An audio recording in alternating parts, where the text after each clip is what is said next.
Hey team, happy Tuesday. In this week's coffee newsletter, Kevin and I are talking about what we all can be focusing on right now as we wait for things to change in the market and hopefully pick up. And what I really mean by that is that hopefully we're going to be seeing more inventory coming to market in April, May, and June.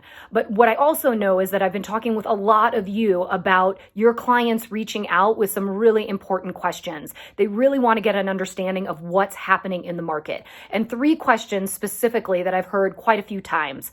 The first one is actually coming from buyers and sellers, and that is many of them asking whether or not we are going to see a bubble. Some of them even concerned with the idea of, will we see what happened to us in 2007 through 2010?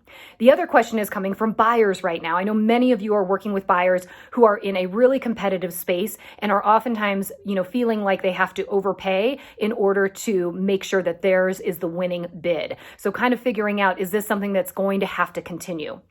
And then the third question is actually coming from the seller side of things, where a lot of them are asking our agents or all of you, whether or not this buyer demand is going to continue, because in reality, we do know that rates are starting to increase. So I wanted to kind of touch on those, and then more importantly, give you where you can actually get some of this information with slides and data so that you can really kind of back up the conversations that you should be and hopefully will be having with a lot of clients or people in your sphere of influence. So I want to talk about where Kevin and I have really been looking at sourcing data and information. And the first place for all of you to check out, if hopefully some of you already have a subscription, but Keeping Current Matters. So keepingcurrentmatters.com. It's a great website, a great resource. And the team from KCM put together a really great monthly market overview for the month of March. And I went through the slides a couple of days ago, and there's really some great information and some information that will actually specifically address those questions that I just brought up a minute ago. So the first one talks about whether or not there's going to be a bubble. And I know that's a concern or a question for some of your clients out there. Here's what we need to look at. One of the best indicators to look at what's happening in a market is month supply of inventory. And when we are taking a look at month supply of inventory on a national level right now, we are seeing month supply being at about 1 or 2 months supply, extremely low. So there's really low supply and very high demand, which means that's going to continue to drive our markets moving forward and probably increase pricing. Now, in our local markets, we're seeing 1, 2, and 3 months supply of inventory. So kind of a similar spot. Right now, we are seeing low inventory levels, which again is driving demand. There's a lot of demand, and it's going to push pricing because there are only so many houses for buyers to choose from. Now, what we need to keep an eye on is month supply of inventory. If that starts ticking up, that's going to be our first indication that the market might be starting to normalize. Now, let's all remember, what is a normal market? We usually use 6 months as the indicator for what is a balanced or normal market. That means that there's enough buyers and sellers mixed into the market to make it kind of level. As it starts creeping beyond 6 into 7, 8, and 9, that means it becomes more of a buyer-driven market because there's more supply than there is demand. So month supply of inventory is what we should be looking at. There's some great slides that we're going to include from KCM that you can use to talk to your clients about this and why, in reality, we are not in a bubble, nor do I think we're going to see a bubble within the next 6 to 12 months. I think we're going to continue to see a strong market moving forward. The second question, which is buyers asking, am I overpaying? Should I maybe get out of this market and hold off to see if there's going to be softening? Based off of the month supply of inventory and what I had just articulated, odds are for buyers, it's going to continue to be a really tight market and it's going to be competitive. And they are, unfortunately, probably going to feel like they're overpaying. But we need to also really think about that, right? Because the thing is that if they think about taking a break and maybe taking 6 months off to see if they can catch a softening in the market, is that the best thing that they can do? And so there's 2 things that we want a buyer to think about. If they want to go in and buy a house, and let's say if they were to buy it today, the winning bid would be $950,000. If they wait 6 months, odds are, based off of supply and demand levels that we're seeing, they're going to end up paying $1 million for that house 6 months later.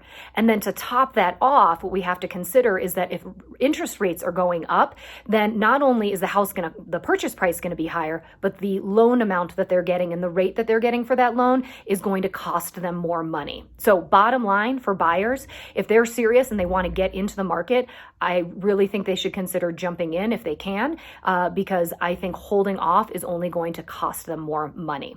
And then the last question that we touched on, which is sellers saying, will interest rates cause maybe buyers to take a step back, or are we going to see a cooling from buyers?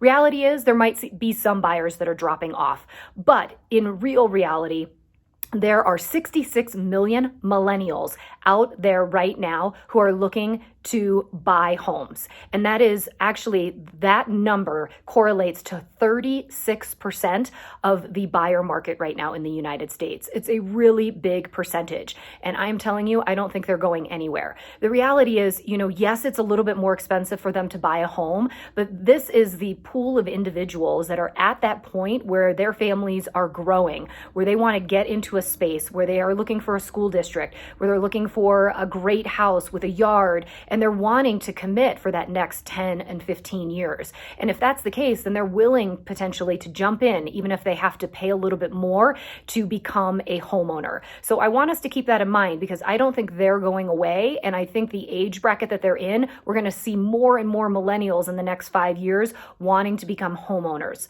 Let's also not forget the fact that home ownership is one of the best ways to move towards wealth. So when you own property, that is a huge component of your financial investment holistically. So I think we are going to bet on the fact that millennials are going to continue moving forward and driving this market. So you don't want to just take my word for it, though. What we've got available for you and attached in this newsletter is some really great information and great resources that you can use when you're talking with your clients. We've got slides from Keeping Current Matters. I also have 2 really great news articles that we've included here. One talks about the millennials and what we're seeing and how they are making an impact on the real estate market. And then the last one is an article that talks about this market and how it relates, or the perspective of it in comparison to other historical markets that we've seen, like the recession in 2007, but even markets earlier in the 70s and 80s. It's a really great article that has links to good data, and it gives you really great information. And remember, knowledge is power. And if you feel confident that you can talk to your clients about this, you're going to move the needle. You're going to be that resource for them. You're going to be that trusted advisor. So as you have time and as you're waiting for this market to open up and hopefully we get more inventory, take the time now to make sure that you up your game. Be the connector, and then make sure that you know your processes and know your value proposition. Because when you get that opportunity to be in front of a client, you want to take it, and you want to make sure that they know you're the agent of choice. All right? So make it a great Tuesday. Remember, we're here for you. And also remember that you've got this.